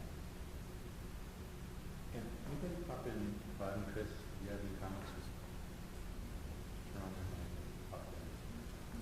Review and consider updating the regulations in the mixed-use zone. So are we just saying taking the mixed-use zone requirements and maybe allowing other types of mixed use in there? It's more so just saying that we'll keep an eye out for our existing mixed-use developments. If they start to look a little run down or should be torn down, that we'll look into rebuilding. That's kind of what that means. Let's leave that. You guys like that one? Okay, just to clarify for me, mixed use meaning basically this chunk of the city and then Ridgeview. Around, really. yes, around Yeah. Town Center and Ridgeview. No, it is zoned R140. Yes.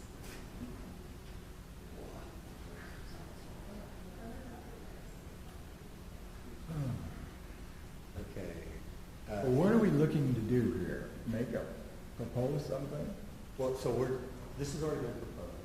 We're just tweaking the language so that we're meeting the state and federal or just state? Just state requirements. It's just state. Just state requirements that really nice open spacious cities like that start to include higher density, allowing, that's why they stopped calling it affordable. So we just have to show that we are, I mean, the nice thing about Utah, you can pay other cities to do it for you. Yeah, like some, you have to do something, actually gave you, like a flag. Property value is too high, there's no way you're gonna get down there and do different levels that you cannot, I mean, you, so the city hired a company, there are a couple of guys that work with the state, and kind of came in and coached us on what we needed to do to hit the requirements. And I think a while ago, we kind of nailed these out, but now the state's saying, okay, you met that requirement. It's like you said in that letter, just tweaking it. Now they're saying, what's your time frame? When are you? And then they're going to say, okay, now we want to see results. Well, we have results. Go look at, goods line. They do have us report annually on these things and how we're meeting these implementation measures. This year, we don't have to report. I just have to report on us updating our general plan. And then next year, I'll have to keep giving them reports based on, our action items, how we're actually meeting these requirements. I think this is something that the state is continually going to be changing until they figure out how to solve the moderate income housing issue, which is going to take It's a long time. the frog thing. They're just slowly ratcheting up the road. Right. You have to do this. Yeah, that's a lot of that. I guess I shouldn't say that. All right. So what we're trying to do, Claudia, is she's given us a good kind of basis of how to meet that requirement. This council gave her direction, and now we're just kind of tweaking some of this so we can say we're doing all this stuff. And we will do this. It's more considered. So what we're really saying is we're going to tell you that we're thinking about it. And eventually they're going to ask us, what have you done? We thought about Most importantly, a time frame for when we will be thinking about it. It's a start. Like over the next 10 or 15 years, it's going to get really ratchet. Government moves slowly, but I've lived here 14 years. I don't know this years, so that's going to go by quickly. We're being forced to do something. But I think we have low-lying fruit. We've done something, but we need to tout it more. I guess I don't know if we tell this state we've already done. We're ahead of the ball. So now the MAG thing. The MAG is just written in a way that we're going to explore that, is what you're saying, right? So I don't know that we need to tweak that. Yes, which if you remember, the comprehensive general plan update was something that we're already planning on doing. And so it was kind of just like stating what we're already planning on doing. Okay. So the ADU one, we're back to that. That doesn't sound like an implementation thing. I mean, if I'm the state reading that, it says, on an ongoing basis, the city will monitor ADUs. It was hard for us to come up with an actual timeline on that one, so that was... Well, what if we put in the same blurb within the next 5 years, or within the next 4 years and 3 months and 7 days? We'll look into the detached ADUs. Yeah. You want to add that same... We'll look into regulations that will encourage seniors to stay on their property, higher density on bigger lots. Because we don't want to do ADUs on quarter-acre lots or smaller lots, but we want to You're talking about detached. And like currently, attached ADUs are allowed on all lots bigger than 6,000 square feet. You know how hard it is to do that? That's what the state allows us to regulate. We can't regulate it any further as far as lot size. And even through I can't tell them how big a building. Well, yes, detached you building. can say the size. I just mean We do that saying, with our auxiliary dwelling units, where it has to be and how big they can be based on the size of the lot. if they're detached. Yes, but right now we don't allow detached. No. And so we want to start allowing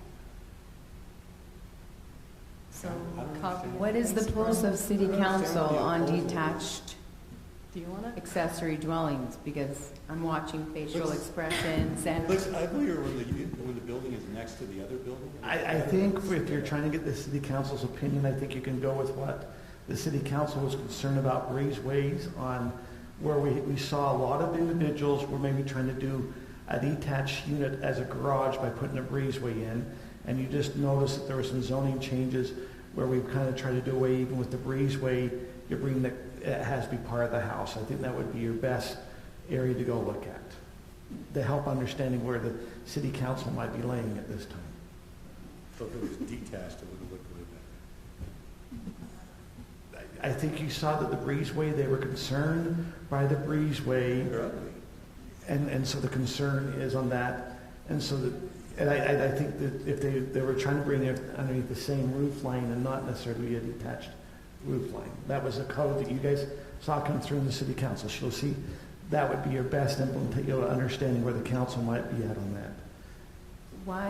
I think they gave some input on detached apartments, that they were not as favorable to detached apartments, having a separate unit. I think, if I'm understanding correctly, you're saying we'd like to have a garage, and above the garage is where we'd like to have a separate ADU. I think that was some of the concerns that the council tried to address, even with the breezeway. But even with like the guest house scenario, where you have a guest house, we have You vast can make a properties. proposal. I'm just showing I you was just curious. recent codes that just got changed that might help you understand what the council is thinking. Wait, my understanding on the recent code that was changed, people were putting in a 6-inch long something that they were calling a breezeway. They were just attaching it with a beam. And so council said, no, it has to be at least 6 or 3 feet wide by, they actually gave it mass so it looked like a breezeway. It wasn't, that was my understanding when it came through to us. When you That's why presented- it initially came to the planning commission, is because They were doing that these came little- up, but it was definitely discussion regarding, while they were reviewing the text amendment, we've been receiving lots of building permits for the breezeway attachments that are just the 10 feet away from the property. Well, we've approved several of them before this text amendment. And so I think that was another reason why it was a concern, is because, we can have an attached ADU that feels detached. So we're going to use this loophole, essentially, is what it was perceived as. And they're totally good with art studios being. You guys all make sure you're up to the mic, because there are a couple online that they can't hear what you're saying. Okay, so they're also saying, we're totally okay with detached art studios. We're totally okay with shops that are huge and ugly, but a nice, cute cottage, detached, that's what. That's what I do not understand, because people are coming up with Jimmy contraptions to make them attached, and so we're having to come up with stipulations and measurements and distances, and this has to look like this from the front when it's solved if it's back.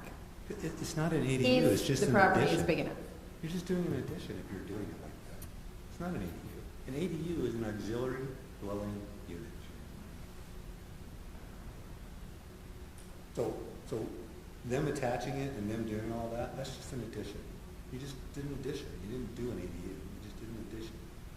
There's already a thing in the The way we define accessory dwelling units, like in our definition in the development code, is them being separate living units but attached to the home. That's our definition, like it's required to be attached. And I understand the perception of having, like, the way I see ADUs is being detached, but as city code stands, it has to be attached. We don't allow any sleeping quarters or living quarters to be in detached buildings, period. which is why we want Right, which I'm like, if y'all are wanting to move that route, that can be your recommendation to the council, that we look into that. to. Let me ask you this. Mhm. Let me ask you this. If it's detached, it's not an additional unit. There's no higher density. If you detach it, it's higher density. So if you detach the building, I now have 2 dwelling units on one property versus one, because they're attached, it's one building, right? So with the state requirement, aren't we increasing density by detaching these units? Well, with the accessory dwelling unit requirements, some of the requirements are like the main entrance to the ADU has to be either on the back or the side hidden from view. Based on the design criteria for ADUs, I interpret the goal of it to make it seem like there is not an ADU. So technically, yeah, we are doubling density by allowing another ADU, but we don't want it to look like it. That's at least how I read the code is we have these design requirements or regulations where we don't want it to seem like there are more people living in the home. You just described the existing code. Yes. But what your implementing measure is to review and update the regulations for accessory dwelling units within the land use code, potential modifications. So what are these modifications we're talking about? And incentives to encourage the creation. What are you how are you going to change the existing code if not detaching it? I know we allowed 1 meter instead of 2 meters. That's already been done. What are we talking about? One of the things we Changing. did recently, I don't know if you made the connection, it wasn't something until we didn't think about this till later, but the setback encroachment change, like letting those side stairs go further into the setback, it made it a little easier for people that wanted to do ADUs to have a separate stairwell going into the side if it went into the setback. That's just a small example of how that could be interpreted. As far as the point of this is for it to be generalized and flexible. We're not trying to tie down the planning commission or the council to say you have to make this decision in the future. And I feel like currently the way it's worded accomplishes, it still allows you to look into detached ADUs. If you want to make it specific in here and make sure that you are reviewing it, you can make it clear in here. But I don't think you need it in there to consider it. For me, there's just no time. You put times on the other ones. I know. I think it should say, in the next 5 years, 4 years, we will start discussing what some of these incentives are, what some of these regulation changes are. The way it's written here is just on an ongoing basis. I know. So may I make a suggestion?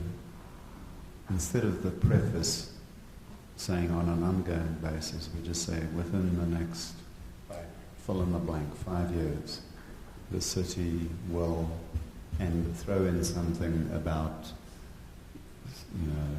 senior citizen, whatever you want to put in there.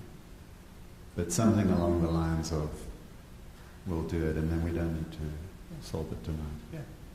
And then we can propose something next week to the council, and it can be decided in a month. So I need to open this up for public hearing. All right, we're going to go ahead and open this up for a public hearing. Anybody wants to talk about ADUs or? Well, I guess we have people online. We have people listening online. There are 3 people watching. Let me-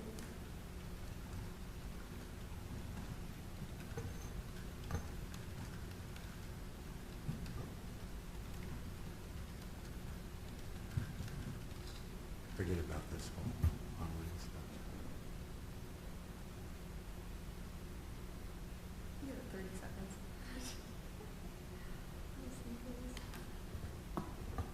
I guess one watching is making fun. Can we excuse Chris? We'll still have a quorum. He hasn't engaged. I'm totally okay with everything we've discussed, but if there's anything about leaving in the existing verbiage on the first one, I'm not at all.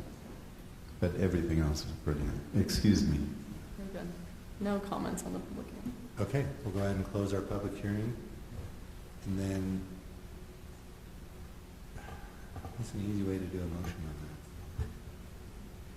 So maybe, I think we have, the general consensus I kind of heard from the planning commission was the second and third implementation measure you were good with as drafted. The first one, we revised, and I'll reread that one. So within the next 5 years, the city will update the development code to modify or add regulations for age-restricted senior housing options compatible with current zoning, including exploring options for detached accessory dwelling units. Full stop, everything else gets removed. That's the first implementation measure. that. Okay? And for the last one, to revise it, within the next 5 years, the city will monitor ADUs and will also seek citizen input on ways to facilitate ADUs in unique circumstances and for senior housing options. And for senior housing. Yeah. If you're good with that, you could just make a motion to recommend approval of the general plan with the modifications as I have just presented them to you. And I believe, Heather, that will got Okay. that. Do I have a motion? No, go ahead, go ahead. So I move that the Planning Commission accept the findings and recommend approval of the proposed amendment to the MIH element of the general plan that updates strategies and includes an implementation plan and timeline for each strategy as articulated by Dr. Patterson. Do I have a second? Second. Okay, Chris, how do you vote? Yes. Claude? Yes. Jay? Yes. Audrey? Yes. Christopher? Yes. And I'm a yes. Wow, I got through that.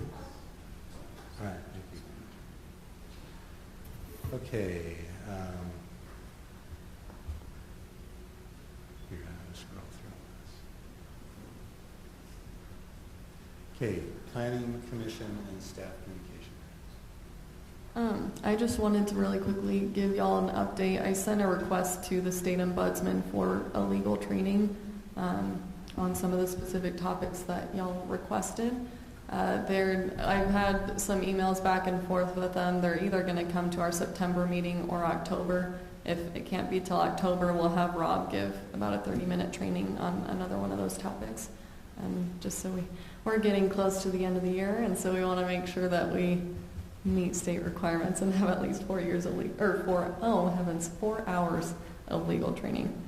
I like those things you sent us too. Those videos, yes, were helpful. I'll have to spend more time and try to find more. Those are good. I like those. Okay. Thanks. Anything else?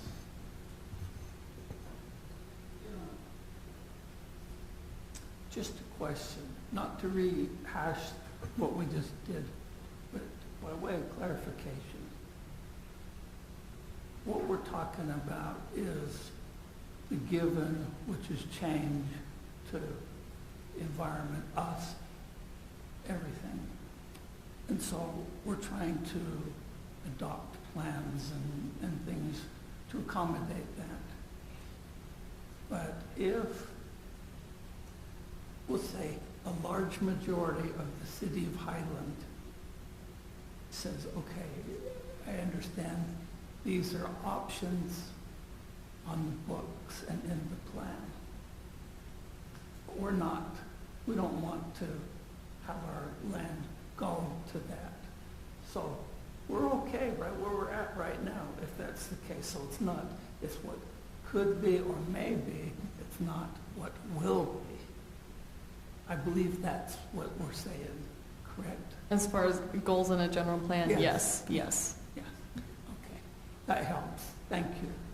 And I think until all of the land has been built on, the state will push higher density. Period. Okay. Provo's getting Didn't it want too. total gloom and doom disaster, but, all right, do I have a motion to adjourn? I second. All in favor? Aye. Aye. Aye. Thank you, everybody. It was a good meeting.